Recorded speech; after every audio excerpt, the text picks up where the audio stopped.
좋습니다. 네, 오늘 에스라기 세 번째 시간 시작해 보겠습니다. 그래도 복습은 한번 해봐야 할 것 같아서 짚고 넘어가려고 하는데 저희가 에스라기 1장부터 좀 복습해 보면 좋을 것 같습니다. 에스라기 1장을 봤을 때 가장 먼저 등장했던 왕이 있었죠. 그 왕은 고레스였습니다.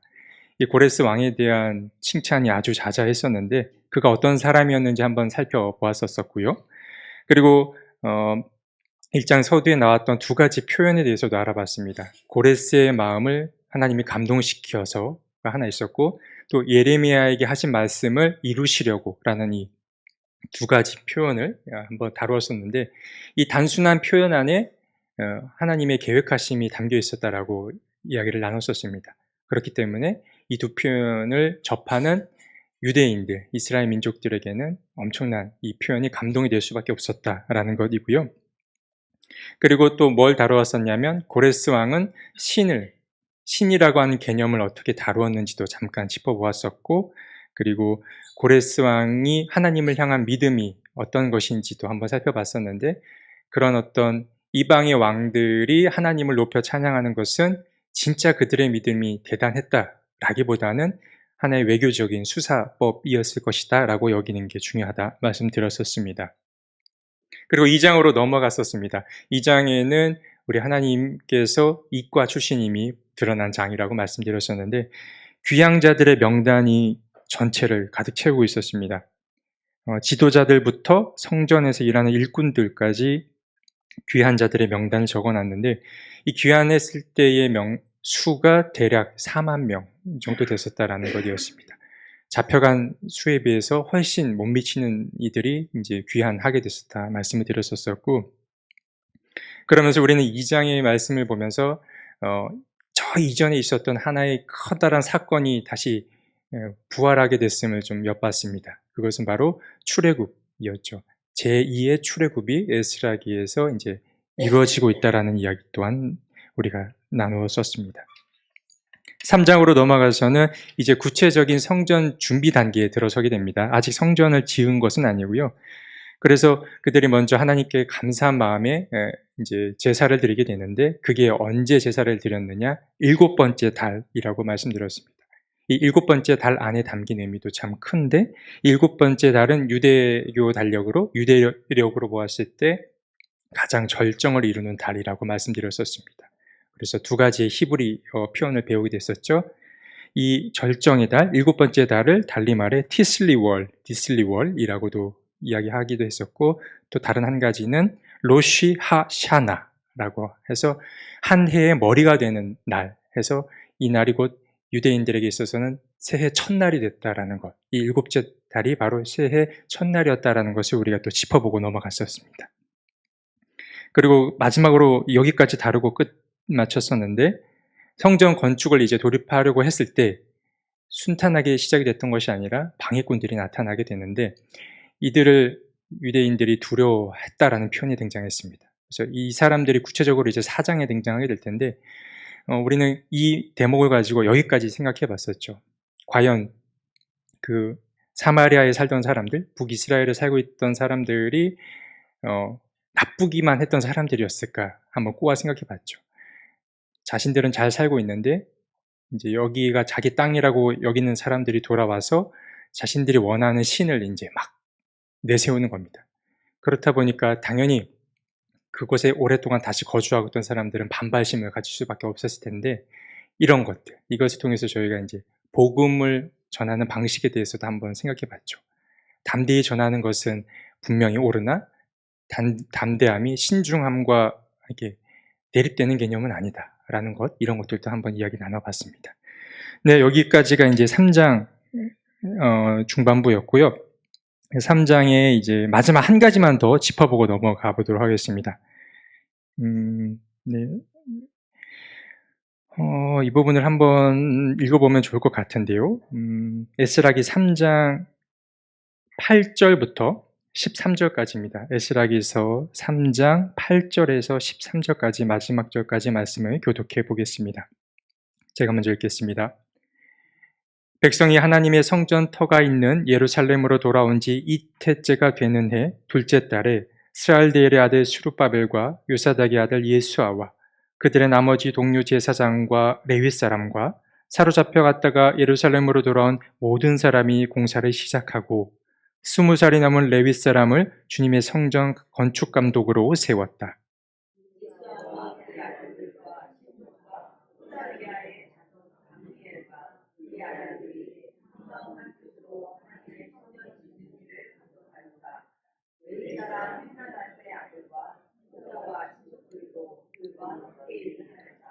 집 짓는 일꾼들이 주님의 성전 기초를 놓을 때에 예복을 입은 제사장들은 나팔을 들고 레위 사람 가운데서 아삽 자손들은 자바라를 들고 이스라엘 왕 다윗이 지시한 대로 저마다 주님을 찬양하려고 자기의 자리에 섰다.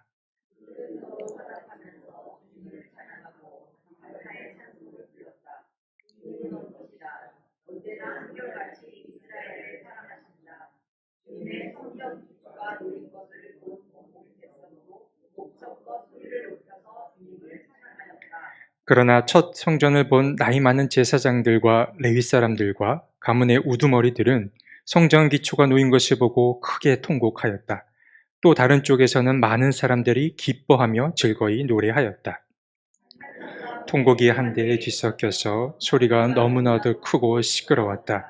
그 소리는 멀리서도 들을 수 있었으나 어느 누구도 한성인지 통곡인지 구별할 수 없었다. 아멘. 여기 방금 읽은 이 부분에서 짚고 넘어갈 것들이 몇 가지가 있는데요. 첫 번째는 8절에 이제 20살이 넘은 레위 사람들이 성전 건축 감독이 되었다라고 되어 있습니다. 혹시 이 부분을 보고 조금 뭔가 이상하다라는 거 느끼시는 분 혹시 계실까요? 이제 성경을 조금 유심히 보신 분들은 이런 부분들을 또 발견할 수 있는데 뭐가 다르냐면 민수기의 말씀을 보면은 민수기 8장에 보면 레위인 봉사할 수 있는 최소의 나이가 등장합니다. 그 나이가 얼마였는지 한번 들어보세요. 제가 읽어드릴게요. 레위 사람에게는 다음과 같은 법이 적용된다. 25살이 되는 남자는 회막에 들어와서 맡은 일을 하기 시작한다. 라고 8장 24절에 되어 있습니다. 그러니까 민수기를 보면 최초의 레위 사람이 이제 성막 공사를 할 수 있는 최소한의 나이가 25이었는데 여기는 보면 이제 20살까지 나이가 낮춰진 것을 우리가 발견할 수 있습니다. 5살 정도가 이제 낮춰지게 됐는데 이런 걸 보면 뭐가 느껴지십니까? 귀환한 백성들이 그만큼 모자랐다라는 겁니다. 사실 조금은 애잔한 대목이라고 할 수 있는데요. 이런 것들이 지금 대목에도 숨겨 있음을 알 수 있습니다. 그리고 이제 10절에 보면은 이런 표현도 나오는데 레위 사람인 아삽 자손들 이들이 이제 거론이 됩니다. 다윗 왕의 3대 악장이 있습니다. 수석 지휘자가 이제 나오는데 여러분들이 아는 그런 악장이 누가 있습니까? 아삽, 그렇죠. 아삽은 시편에도 자주 등장하는 이인데 12편의 시를 지은 인물이기도 합니다. 이 아삽이라는 인물이 일대 악장이고 또 누가 있습니까? 헤만이라는 이가 있습니다. 헤만이 2대 악장 정도 생각할 수 있고 마지막으로는 에단이라는 이가 있습니다. 아삽, 헤만, 에단이라는 이들이 다윗의 3대 악장이라고 할 수 있는데 여기서도 이제 아삽의 자손들이 거론이 되는 겁니다. 이렇게 본다면 그들의 자손들이 쭉 이어서 이 악장의 역할을 지금까지도 감당하고 있다는 걸 이 본문에서 은연중에 드러날 수 있는 것이고요. 그리고 이 부분이 좀 흥미롭습니다. 여러분들께서 상상을 해보실 필요가 있는데요. 성전의 기초가 놓였습니다. 근데 저희가 읽은 본문 뒤에 어떤 표현이 나옵니까? 누군가는 이게 웃음소리인지 곡소리인지 알 수 없게 소리가 나고 또 어디서는 웃음소리가 막 들린다고 했습니다. 근데 또 흥미로운 것은 누가 이렇게 이제 크게 통곡했냐면 나이가 많은 사람입니다. 나이가 많은 제사장들, 나이가 많은 레위 사람들이 크게 통곡을 했다고 하는데 여러분들께서는 왜 이들이 울었다고 좀 생각이 드십니까? 같이 상상해 보는 겁니다. 두 가지 정도로 추측이 가능한데요. 첫 번째는 감격의 눈물입니다. 자신들이 이제 포로 생활을 해왔고 자신들의 이제 역사가 끊어질 것이라고 생각했는데 이제 포로 생활이 끝나고 다시 뭔가 성전의 터가 잡히는 것들을 보면서 감격에 이제 눈물이 터져 나오는 것이라 여겨집니다. 나이 많은 분들은 옛부터 있었던 일들을 젊은 사람들보다는 알고 있었을 것이고 그 역사, 그 히스토리를 알고 있다 보니까 아무래도 마음이 큰 벅차오름의 눈물이 터져 오를 수 있었다고 이제 생각해 볼 수 있는데 또 다른 것도 추측이 가능합니다. 감격의 눈물이 아니라 슬퍼서 나오는 눈물, 슬픔의 눈물일 수도 있다는 겁니다. 이제 막상 이제 성전을 짓긴 했는데 이 터전이 황폐해졌음을 보게 되었고 지난 역사에 대한 이제 슬픔이 좀 떠오르기도 했고 이 성전이 솔로몬 때 그 성전보다는 뭔가 규모도 비슷한 듯 하나 좀 작아 보이기도 하는 이런 것들이 어떤 초라함을 일으켰던 것들이 아닌가 싶습니다. 그래서 후회와 어떤 안타까움에서 오는 슬픈 눈물일 수도 있다는 것을 생각해 볼 수 있습니다. 그래서 이런 감격일 수도 있고 또 한편으로는 슬픔일 수도 있는 이런 표현이 여기 등장합니다. 네, 4장으로 넘어가겠습니다. 4장으로 넘어오면 이제 성전을 건축할 준비가 모두 완성되었습니다. 네, 이제 4장에 이제 실질적인 건축에 들어가야 마땅해 보이는데 그렇지가 않습니다. 1절부터 뭔가 분위기가 심상치가 않아 보입니다. 유다와 베냐민의 대적들이라고 하는 자들이 나타나서 성전 건축을 방해합니다. 사실 이때까지만 해도 방해라고 보기는 어렵고요. 자신들도 이 성전 건축하는 데에 좀 도움을 주고 싶다, 보탬이 되고 싶다라는 제안으로 이들에게 다가온 겁니다. 근데 이들의 제안을 딱 듣고 이스라엘의 지도자급들 된 사람들이 이들의 요청을 거절하지요. 대체 이 사람들 사이에 무슨 일이 있었는지 한번 알아보려고 합니다. 에스라기 4장 1에서 6절까지를 또 한번 읽어보겠습니다. 에스라기 4장 1에서 6절까지입니다. 유다와 베냐민의 대적은 사로잡혀 갔다가 돌아온 사람들이 주 이스라엘의 하나님의 성전을 짓고 있다는 말을 듣고서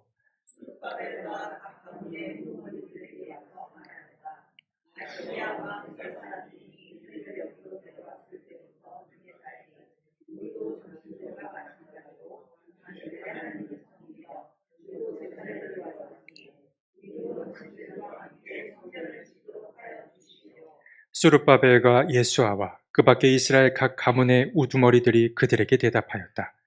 당신들과는 관계가 없는 일이요. 주 우리의 하나님께 성전을 지어드리는 것은 우리가 할 일이요. 페르시아 왕 고레스가 우리에게 명령한 대로 주 이스라엘의 하나님의 성전을 짓는 것은 오로지 우리가 할 일이요.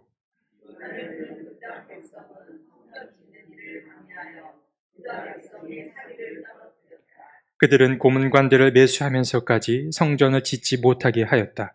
이러한 방해는 페르시아 왕 고레스가 다스리던 모든 기간뿐만 아니라 페르시아 왕 다리우스가 통치하던 때까지 이어졌다. 아수에로가 왕위에 오르니 대적들은 유다 주민과 예루살렘 주민을 고발하는 글을 올렸다. 그럼 우린 첫 번째로 생각해 봐야 합니다. 그 유다와 베냐민은 왜 그들의 요구를 거절했을까? 라는 것입니다. 그리고 그들이 거절했던 이 대적은 도대체 누구를 가리키는 것인가를 생각해 볼 필요가 있습니다. 근데 이것을 이해하기 위해서는 뒷 배경을 좀 이해해야 하는데요. 제가 본문 하나를 준비했는데 제가 대신 읽어보겠습니다. 열왕기하 17장 24절의 말씀인데 앞에도 띄워놓았습니다. 먼저 이 부분을 좀 살펴볼 필요가 있습니다. 이스라엘 자손을 사마리아에서 쫓아낸 아시리아 왕은 바벨론과 구다와 아와와 하맛과 스발와임으로부터 사람들을 데려와서 이스라엘 자손을 대신하여 사마리아 성읍에 살게 하였다. 그러자 그들은 사마리아를 자기들의 소유로 삼았으며 이스라엘 성읍들 안에 정착하여 살았다. 이 부분을 보면 아시리아라고 하는 나라가 어떤 정책을 펼쳤는지가 드러납니다. 제가 지난 시간에 이 아시리아 정책 간단히 말씀드렸었는데 어떤 것인지 기억나실 겁니다. 이주 정책을 펼쳤다고 했었죠. 자신들이 점령한 포로로 삼은 민족이 생기면 그곳에 그냥 정착하게 두는 것이 아니라 그들을 다른 점령지로 옮기기도 하고 또 그곳에 살던 사람들을 이곳에 끌고 오기도 하고 이것이 이제 페르시아의 정책이라고 했었는데 그래서 이 17장 24절을 보면 이런 알 수 없는 이름의 동네들이 나오죠. 바벨론은 알겠지만 구다와 아와와 하맛, 스발와임이라고 하는 데서 사람들을 잔뜩 데려왔다라고 합니다. 이들이 지금 사마리아에 들어와서 살고 있는 겁니다. 어디인지 정확히 알 수는 없어요. 그러니까 이 북이스라엘 안에는 여러 민족이 지금 좀 짬뽕되어서 지금 살고 있는 상황인 겁니다. 그러니까 이 이스라엘 땅 안에는 이스라엘의 그래도 정통 신앙, 하나님을 믿는 신앙과 이방인들이 믿고 있던 신앙이 혼재해 있음을 우리는 충분히 상상해 볼 수 있습니다. 그러니까 이 유다와 베냐민의 대적이라고 하는 사람들은 누구냐면 이방 신앙을 가진 어떤 다민족 무리였을 거라는 것을 우리는 상상해 볼 수 있는 겁니다. 그럴 수 있는 건데, 이러한 이방인의 무리가 갑자기 저희를 찾아와서 성전 건축을 돕겠다라고 하는 겁니다.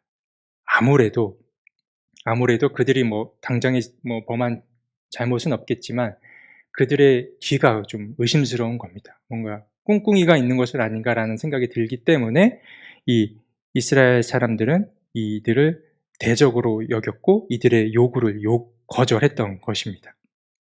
자, 그러면 여기서 그래, 당신들은 우리 성전 건축에 동참하지 마십시오라고 했을 때 이 이방 사람들은 순순히 물러갔을까요? 그러면 성경이 여기서 끝나도 됐을 법합니다. 그러나 그렇지 않습니다. 그들의 본격적인 괴롭힘이 이제 여기서부터 시작이 됩니다. 근데 여기 다음 이야기로 넘어가기 앞서 저희가 이제 앞으로 왕들의 이름이 더 나올 거기 때문에 이 왕들의 이름을 순서대로 좀 정리를 해보고 넘어갔으면 좋겠습니다. 이 페르시아의 왕들의 이제 통치했던 왕들의 순서를 좀 볼까 하는데, 여러분들이 아는 페르시아의 왕들에는 누가 있습니까? 고레스 왕 빼고요. 4글자 왕도 있고 5글자 왕도 있고 그렇습니다. 세종대왕, 네, 아닥사스다도 있고 다리우스, 어디선가 막 들어본 것 같죠?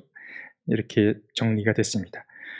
페르시아의 왕들은 보통 이렇게 5명 안에서 이야기가 됩니다. 이 5명은 통치 순서와도 맞닿아 있는데요.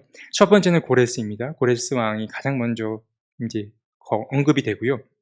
자, 두 번째 캄비세스인데 통치 순서상 두 번째는 캄비세스가 왔는데 이 사람은 성경에 등장하지 않습니다. 성경에서는 볼 수 없는 이름이고요. 캄비세스가 있고, 세 번째는 다리우스 왕입니다.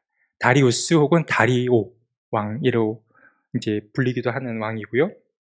네 번째는 아하수에로이고 마지막으로는 아닥사스다 왕입니다. 이 순서를 좀 기억해 두시면은 또 성경 읽어 나가는데 도움이 되실 겁니다. 요걸 띄워놓은 상태에서 저희가 이제 6절까지 읽었던가요? 7, 8절을 한번 한 목소리로 더 읽어봤으면 좋겠는데요. 7절과 8절입니다. 4장 7절과 8절입니다. 자, 시작. 아닥사스다 때에도 비슬람과 미르드닷과 다부엘과 그 밖의 동료 관리들이 페르시아의 아닥사스다 왕에게 글을 올렸다. 그 편지는 아람 글로 적었고 번역이 되었다. 르훔 사령관과 심세 서기관은 예루살렘 주민을 고발하는 상소문을 아닥사스다 왕에게 썼다. 네. 이제 저희가 읽은 본문에 의하면은 이제 이 이방 사람들이 도대체 이 이스라엘 민족 성전 건축을 얼마 동안 방해했는지가 은연중에 드러납니다. 이제 고레스라는 왕도 이미 읽었습니다만 5절에 등장했고요. 또 5절에 다리우스도 등장했고 6절에는 아하수에로, 7절에는 아닥사스다 나옵니다. 보십시오. 왕을 거의 한 번씩 다 건드렸습니다. 이 짧은 본문 안에. 그러니까 이들은 이제 고레스부터 아닥사스다 왕까지 참 오랜 시간 이 이스라엘 성전 건축을 방해했던 겁니다. 이 기간을 대략 계산해 봤을 때 어느 정도냐면 한 110년에서 130년 정도 됐을 거라고 합니다. 그러니까 성경에는 이제 함축적으로 쓰여 있어서 이제 가늠이 잘 안 되지만 왕들의 이름을 쭉 언급하다 보면은 얼마나 오랜 시간 이 성전 건축이 방해가 됐는지를 우리가 이제 상상해 볼 수 있는 겁니다. 100년 이상을 방해가 받은 것인데, 그러면 이 이방 사람들은 어떤 방식으로 성전 건축을 방해했느냐? 3가지로 정리가 가능합니다. 첫 번째, 상소문을 썼습니다. 상소문을 기록했고요. 두 번째는 이 상소문을 보편어로 적었습니다. 그리고 세 번째, 이 상소문 안에 여러 사람의 이름들을 썼습니다. 이 상소문을 올려드린 사람들. 왜 저희가 뭐라고 하죠? 대자보 같은 거 이제 저는 사실 못 써봤습니다만 그런 거 이제 대학교에 붙어 있는 거 보면 밑에 막 누구 일동 막 쓰지 않습니까? 그렇게 쓴 겁니다.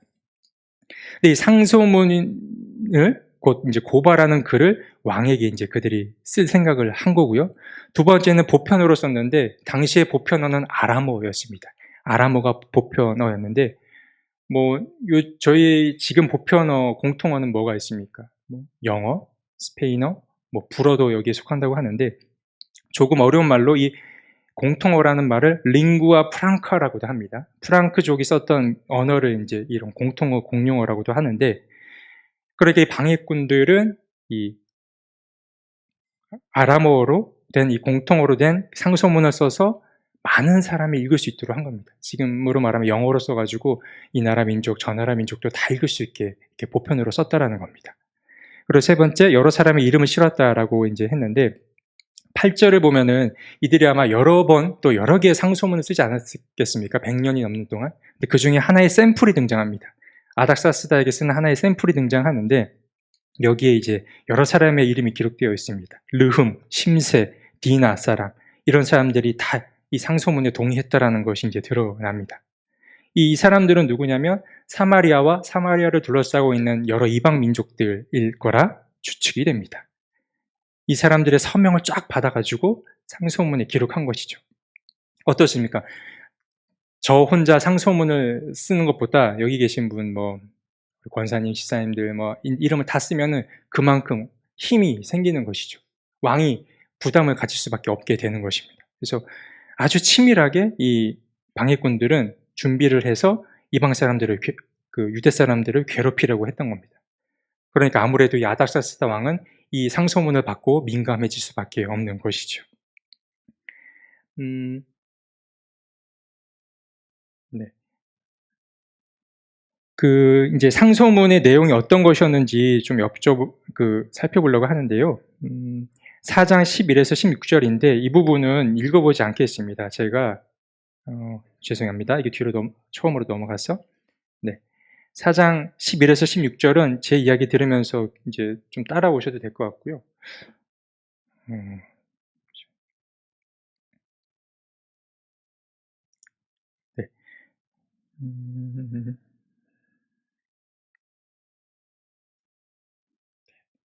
4장, 네.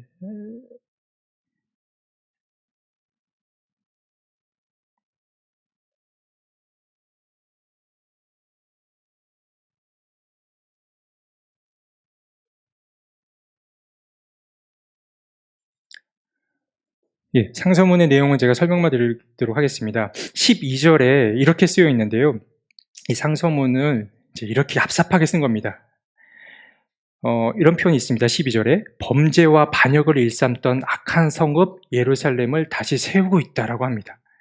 이 방해꾼들이 이제 왕에게 이런 표현을 써서 이제 쓴 건데 이 이스라엘이라는 민족을 범죄와 반역을 일삼는 족속이라고 아주 흠을 잡는 겁니다.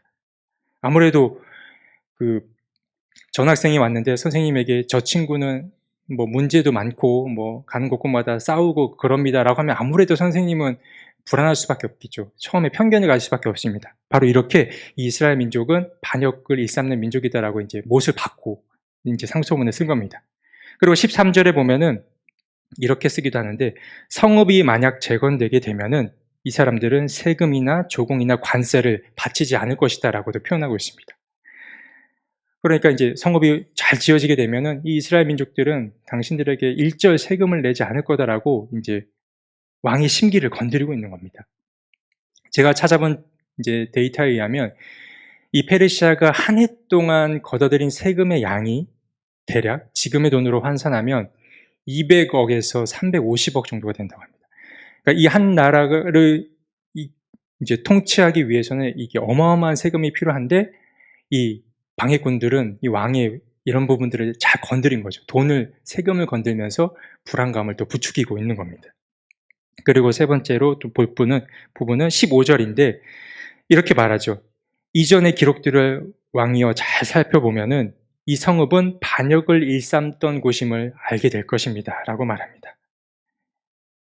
자, 이 과거의 기록을 보자라고 하는 이 말은 방해꾼들이 어떤 이들의 이스라엘 사람들의 반역의 증거를 댄 거라 할 수 있습니다. 근데 사실 이 말은 거짓말은 아닙니다. 이스라엘 민족이 어떤 반역으로 보일 법한 행동들은 하긴 했습니다. 시드기야 왕이나 히스기야 왕 때 자신들을 쳐들어온 이방 민족들을 물리쳤기 때문인데, 근데 참 못된 것은 누가 자기 나라를 침범하는데 가만히 있을 수 있겠습니까? 물리친 그런 합당한 이제 전쟁이었을 텐데 이 방해꾼들은 이것을 묘하게 반역을 일삼는다라고 이제 표현을 못을 박아버린 것이죠. 자연스러운 정당 방위였는데도 말입니다. 그러니까 이 상소문이라고 하는 것은 아주 치밀하게 그리고 아주 논리적으로 잘 작성된 문건임을 우리는 발견할 수 있습니다. 자, 이제 왕이 당연히 불안감을 느낄 수밖에 없습니다. 그러면 여러분들 어떤 다음 상황이 그려지십니까? 이 왕은 이들의 상소문을 있는 그대로 받아들였을까요? 아니면 그래도 거절했을까요? 그 부분을 이제 살펴보려고 합니다. 이 부분도 읽지 않고 넘어갈까 하는데 4장 17에서 24절까지 이제 이 상소문에 대한 왕의 응답이 등장합니다. 4장 17에서 24절인데 안타깝게도 아닥사스다 왕은 이 상소문을 받아들입니다. 그리고 이 이스라엘 민족들의 성전 건축을 막아서게 됩니다. 근데 여기서 이 부분이 이제 앞으로 다음 달에 다루게 될 느헤미야와 연결이 되는데요. 이 아닥사스다 왕이 이들의 상소문을 받고 당신들 성전 건축을 여기서 멈추시오라고 했던 이 소문이 누구의 귀에까지 들리게 되냐면 바로 느헤미야의 귀에까지 들리게 됩니다. 당시 느헤미야는 이 아닥사스다 왕과 함께 거주하고 있었는데 그와 함께 일을 하고 있었는데요. 이때 느헤미야는 이 왕이 거절했다는 소식을 듣고 어떤 반응을 하냐면 이게 느헤미야 1장 4절과 연결되는데 그가 주저앉아서 울고 슬픔에 잠겨 금식까지 했다라는 표현이 나옵니다. 그러니까 이 부분이 자연스럽게 느헤미야 1장 4절과 연결되는 것인데 느헤미야는 이때 이 거절이 계기가 되어서 이제 자신이 성전 건축, 성벽 건축을 완성하겠다라는 결심을 하게 됩니다. 이때가 계기가 되어서. 근데 이제 생각해 보고자 하는 것은 느헤미야가 자기가 잘나서 이 일을 완수해야 되겠다라고 생각한 것이 아닙니다. 유대인들 가운데에 그 자신만이 왕에게로 나아갈 수 있는 신분이었던 겁니다. 그렇기 때문에 자칫 잘못하면 자기 목숨을 잃을 수도 있는데 그 위험을 감수하면서까지 이제 성벽 건축을 하겠다라고 결심한 겁니다. 이때가 계기가 된다라는 거 기억하시면은 느헤미야와도 이제 연결이 가능하다 여겨지는데요. 자, 이제 4장은 이렇게 이제 거절되는 이야기까지가 나오는데 4장을 넘어가기 앞서 요 한 부분은 반드시 짚고 넘어가야 됩니다. 이 4장은 저도 사실 나중에야 발견한 부분인데 4장을 읽다 보면은 저도 표현 중에 성전과 성벽 이야기를 번갈아 가면서 썼습니다. 근데 이 4장에는 정말 성전 이야기와 성벽 이야기가 뒤섞여서 막 뒤죽박죽 나오고 있는 것이 사실입니다. 근데 그거를 제가 이제 보시기 쉽게 정리를 해드리려고 하는데 이제 에스라기 4장은 1에서 24절까지 쓰여 있는데 앞과 맨 뒤를 제외하고 가운데에 성벽 이야기가 들어가 있습니다. 1에서 6절 그리고 마지막 24절은 성전 건축에 관한 이야기가 담겨 있고요. 이때 왕들도 다릅니다. 고레스, 다리우스, 아하수에로의 왕들의 이야기가 나오고 또 중간에는 7에서 23절까지는 아닥사스다 왕 때의 성벽 건축 이야기가 떡하니 들어가 있는 겁니다. 그러니까 누가 봐도 이것은 좀 혼란스럽게 쓰여 있는 것이 맞습니다. 성전, 성벽이 막 뒤섞여 있기 때문에 그런데요. 근데 이제 왜 이렇게 이제 4장에 쓰여 있을까? 에스라기의 저자가 실수를 한 걸까 생각하기보다는 이렇게 추측해 볼 수 있습니다. 이 성벽 건축 이야기를 중간에 넣은 것은 에스라기 저자의 의도적인 삽입일 수 있습니다. 결론부터 말씀드리면 유다 백성들이 이방 사람들의 이 제안을 거절하지 않았습니까? 근데 그들이 했던 이 거절이 합당했음을 이제 드러내 보이기 위해서 이 중간에 이 성벽 건축 이야기를 넣은 겁니다. 여기 이제 성경에는 자세히 드러나 있지 않지만 이들이 성전 건축을 그냥 방해하는 것이 아니라 상소문을 낸 것은 아주 양반 같은 일이었고요. 그 역사서를 이제 찾아보면은 이들이 말과 군대를 이끌고 와서 성전 건축을 방해했다라는 겁니다. 그리고 이 성전 건축이 나중에 완성되지만 그 이후에 성벽 건축을 할 때도 계속해서 방해를 한 것인데, 그러니까 이 에스라기의 저자가 나중에도 이 사람들이 얼마나 이제 횡포가 심했는지를 미리 앞서 알려주기 위해서 이 중간에 이 성벽 이야기를 삽입했다라고 여겨지는 것입니다. 그러니까 이 성벽 이야기가 나온 것은 실수가 아니라 에스라기 저자의 의도적인 삽입이면서 얼마나 방해꾼들의 방해가 앞으로도 극심해질지를 보여주는 대목이라고 할 수 있습니다. 요거 이제 기억하실 필요가 있습니다. 4장은 이렇게 이루어져 있고요. 이제 5장입니다. 5장에 들어서면은 이제 다시 성전 건축하는 이야기가 등장합니다. 이야기의 속도가 좀 빨라지는데요. 근데 이 5장을 보면은 하나님께서 어떻게 일하시는지, 하나님의 일하는 방식이 등장합니다. 하나님은 어떻게 일을 하시냐? 사람을 통해 일하시는 하나님이 이 5장에 드러납니다. 5장이 처음 서두에 들어서면은 두 명의 선지자가 등장하는데 학개 선지자와 스가랴 선지자가 등장합니다. 바로 하나님은 이 예언자들을 통해서 일하시는데요. 물론 그렇다고 해서 이방인들의 방해가 여전히 없는 것은 아닙니다. 다시 이방인들의 방해가 시작이 되는데 이 일을 어떻게 해결해 나가는지를 한번 살펴보겠습니다.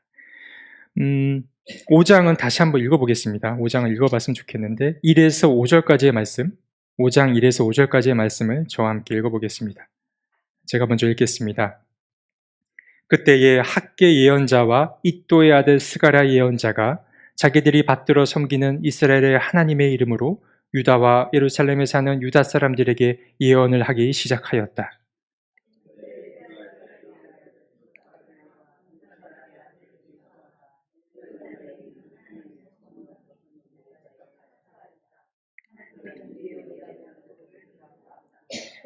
바로 그때에 유프라테스강 서쪽 지방의 닷든의 총독이 스달보스네와 동료 관리들을 데리고 그들에게 와서 누가 그 성전을 다시 지으라고 하였는지, 누가 성벽 공사를 마치라고 하였는지를 물었다.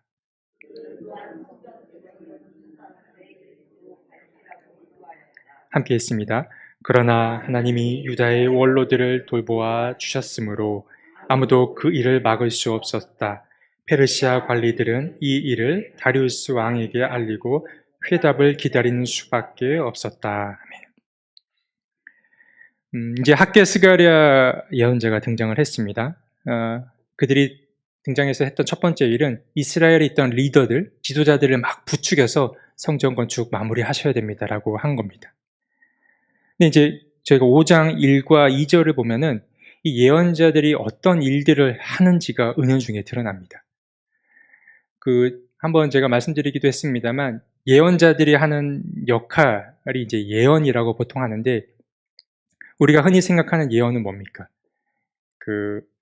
앞에 일을 미리 내다보고 이야기한다라는 예언을 주로 생각하죠. 근데 이제 그 예언도 틀린 건 아닙니다만 더 정확한 예언의 의미는 예금 예치할 때 예자인 거죠. 맡긴 겁니다. 하나님이 맡기신 그 말씀을 전하는 자가 이제 예언자인 것인데 바로 학개 스가랴가 이 일을 지금 감당하고 있는 겁니다. 근데 이 학개 스가랴 예언자들은 말만 하는 사람들이냐? 그렇지 않습니다. 2절 말미에 보면은 하나님의 두 예언자도 그들을 도왔다라고 하는 대목이 있는데 이들은 예언뿐만 아니라 성전 건축을 구체적으로 그들도 돕기 시작한 것입니다. 그런데 모든 일이 그러하지만 어떤 일이 순탄하게 진행될 때 반드시 어려움이, 방해가 되는 일들이 나타나기 마련입니다. 이 성전 건축을 방해하는 또 한 무리가 등장을 하는데 그들이 누구냐면 3절에서 닷든의 총독이라는 사람이 스달보스네와 동료 관리들을 데리고 나타났다라고 합니다. 이 스달보스네는 이 총독의 서기관 정도로 여기시면 될 것 같은데요. 그러나 좀 다행인 것은 이번에 나타난 방해꾼들은 그래도 약간은 신사적입니다. 그들은 좀 합리적인 무리라고 여겨지는데 이전에는 폭력과 군대를 이끌고 와서 그들을 방해했다면 지금은 그렇지는 않습니다. 뭔가 조사를 하러 나온 것 같아요. 이들이 나와서 이제 뭘 조사하냐면 두 가지를 이스라엘 백성들에게 요구합니다. 첫 번째, 대체 이 성전을 다시 누가 지으라고 했느냐? 누가 그렇게 명령했는지 우리에게 알려다오가 첫 번째 요구였고, 두 번째는 이 성전 건축을 돕는 사람들이 누구냐? 그 사람들의 명단을 쫙 넣어달라고 말합니다.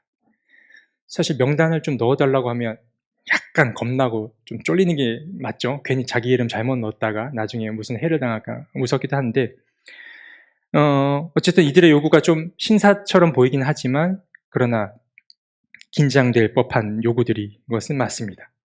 근데 재미있는 것은 이 5절 안에 이 부분을 제외하고 바로 성전 건축이 하나님의 도움으로 완성되었다라고 마무리가 됩니다. 하나님이 도우셔서 성전 건축을 지속하게 되었다라고 되어 있죠. 어떻게 그게 된 건지는 이제 성경에는 묘사가 되어 있지 않습니다. 근데 이 사람들이 조금은 신사적이고 합리적인 무리라고 해서 그냥 가만히 지켜보는 자들은 또한 아니었습니다. 나름의 방해 공작을 펼치기 시작하는데요. 이들이 방해했던 그 방해 공작은 무엇이었냐면 왕에게 또 한 번의 상소문을 올리는 겁니다. 왜 이렇게 글 쓰는 걸 좋아하는지 모르겠는데 어쨌든 왕에게 나가는 길은 그거였던 것 같습니다.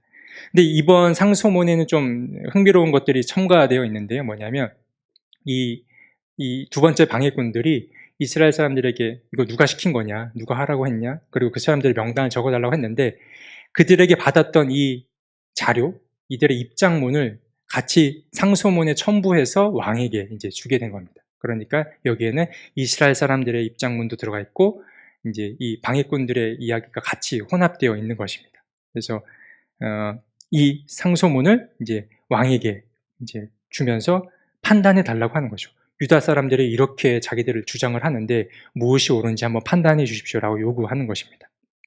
자, 이번엔 두 번째 문제입니다. 그러면 이번에 다리우스 왕은 이번에도 대적자들의 편을 들어주었을까요? 아니면은 유다 사람들의 편을 들어주었을까요?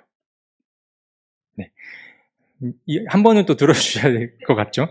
맞습니다. 이제 그래도 희망적인 부분이 있는 게 뭐냐면 이 상소문 안에 이제 고레스의 왕 이름이 다시 언급됐다라는 겁니다. 뒤에도 나오겠지만 이 페르시아 사람들에게 고레스 왕은 거의 신과 같은 존재였기 때문에 고레스가 우리에게 그것들을 이제 먼 옛날 시켜서 우리가 이 일을 하는 것이다라고 이제 넣은 것이죠. 그래서 만약에 이 고레스가 허락한 것이 증명이 된다면 이 성전 건축은 아무 문제 없이 잘 진행되게 될 것이라 여겨집니다. 그래서 이제 6장으로 넘어오는 겁니다. 6장으로 넘어오면 그 내용이 나오는데요. 이제 상소문을 받았으니까 다리우스 왕은 조사에 들어가는 겁니다. 이 상소문의 내용을 꼼꼼히 살펴보면서 뭐가 옳고 뭐가 그른지를 이제 따져보기 시작합니다. 그래서 왕은 이곳저곳을 사람들을 시켜서 막 뒤적뒤적 하다가 서재도 뒤지고 뭐 곳곳에 이제 먼지 쌓인 것도 뒤졌겠죠. 그러다가 어떤 두루마리 하나를 발견하게 됩니다. 그런데 그 두루마리 안에 바로 고레스의 조서, 고레스의 칙령이 담겨 있었던 것입니다. 그리고 이 조서를 본 다리우스 왕은 우리 저 먼 선조 고레스 왕이 명령하신 건데 내가 막을 수 없다라고 여기면서 유대 백성의 성전 건축을 인정해 주는 대목이 나옵니다. 네, 6장도 좀 읽어봤으면 좋겠는데요. 6장도 1에서 5절까지를 읽어봤으면 좋겠습니다. 6장 1에서 5절입니다. 먼저 읽겠습니다. 이에 다리우스 왕이 명령을 내려 바빌론에서 옛 귀중본들을 두는 서고들을 조사하도록 하였다.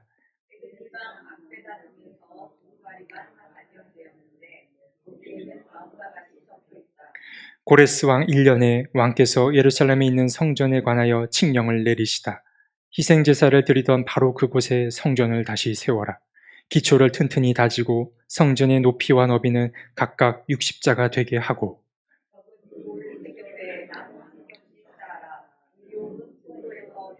함께 했습니다. 느부갓네살이 예루살렘에 있는 성전에서 꺼내어서 바빌론으로 가지고 온 성전의 금그릇과 은그릇을 돌려보내어 예루살렘 성전으로 옮기게 하고 성전 안 본래 있던 자리에 두도록 하여라. 네. 고레스의 이름이 들어간 이 칙령이 발견된 겁니다. 그리고 거기에 어떤 내용이 담겨 있었냐면 희생제사를 드리던 그곳에 성전을 세워라라는 대목이 쓰여 있었던 것입니다. 여기 희생제사 드리는 곳은 아무래도 이제 그 솔로몬의 성전이 있던 터를 가리킨다라고 할 수 있는데요. 이 부분을 이제 넘어가기 앞서 우리 성전의 규모를 한번 다시 짚고 넘어갔으면 좋겠습니다. 여기도 뭐 60자, 몇 자 이렇게 나와 있는데요. 저희가 이제 솔로몬 성전과 지금 에스락에 나와 있는 성전을 한번 비교해 봤으면 좋겠는데, 열왕기의 말씀을 배울 때 하나님의 성전을 솔로몬은 어느 정도의 규모로 정했냐면 대충 저랍니다. 길이는 60자. 여기서 자 혹은 60자 혹은 60규빗은 어디서부터 어느 정도의 길이라고 했죠? 손목에서 팔뒤꿈치까지 정도이기 때문에 대략 한 50cm 정도로 보면 됩니다. 규빗이나 자는 50cm 정도로 보면 되기 때문에 60자는 30m가 되는 거죠. 그러니까 하나님의 성전이 길이는 30, 너비는 10, 높이는 15, 현관 길이와 너비는 15 정도인데 생각보다 이제 소박하다라고 할 수 있습니다. 근데 이제 솔로몬은 아주 괘씸하게 자기가 더 큰 성전을 더 큰 왕궁을 짓게 되죠. 근데 이 에스라기를 보면은 좀 차이가 있습니다. 하나님이 같은 성전을 얘기하는데 길이는 묘사가 안 돼 있고요. 너비는 60자, 60자, 그렇죠. 높이도 60자 혹은 60자라고 나와 있습니다. 뭔가 좀 차이가 있죠. 지금 이 성전의 크기가 좀 더 커 보입니다. 근데 이제 역사적으로 이제 고증을 해봤을 때 크기가 더 크진 않았을 거라고 합니다. 그래서 이제 연구자들은 이것을 보고 옮겨 적는 사람들이 기록에 실수를 했을 것이다라고 여기곤 합니다. 그래서 그 시절의 그 성전과 이 시절의 그 성전이 이 정도로 차이가 나지 않았을 것이고 60자 할 때 60이란 수, 60을 반복해서 잘못 쓰지 않았을까라고 이제 하는 겁니다. 어쨌든 성전 크기는 동일했을 것이다 여겨지고요. 어쨌든 다리우스 왕은 이 문건을 받아보고 나서 성전 건축의 당위성을 이제 인정하게 되는 것입니다.